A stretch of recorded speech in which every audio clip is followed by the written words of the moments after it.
C'est l'heure du journal de l'Afrique, soyez les bienvenus sur France 24. À la une ce soir, ce pas supplémentaire pour renégocier les contrats pétroliers, gaziers et miniers au Sénégal.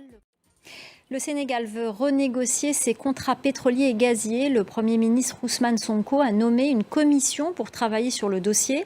Sa mission, trouver les failles dans les contrats avant d'engager les discussions avec les multinationales qui exploitent ces hydrocarbures sénégalais. La correspondance à Dakar, d'Eliman Dao. Et puis cette information en provenance de République démocratique du Congo, au moins 20 personnes sont mortes dans le naufrage d'une embarcation en bois motorisé surchargée. On en vient à l'épidémie de Mpox alors que la RDC attend ses premières doses de vaccins la semaine prochaine. Les pays frontaliers prennent des mesures pour éviter la propagation de la maladie. L'Ouganda et le Kenya sont sur le qui-vive. Alexandra Kouarani. Et puis sachez que 28 cas de Mpox, dont un décès, ont été recensés en Côte d'Ivoire selon l'Institut national de l'hygiène publique.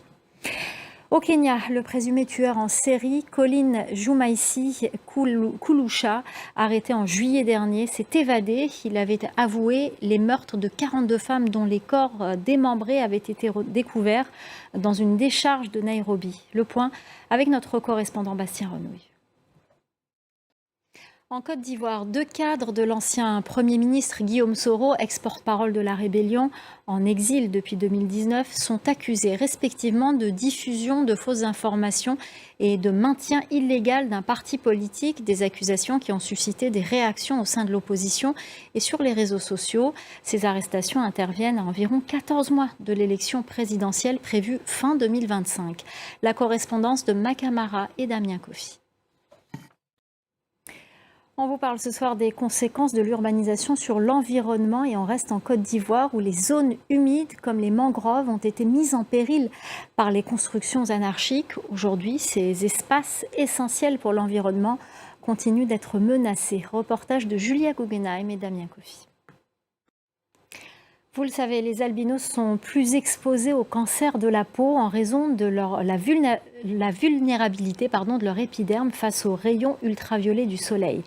La seule solution efficace à ce problème reste la crème solaire. Au Bénin, une ONG tente de sensibiliser les albinos au risque des rayons du soleil. Aurélie Couman.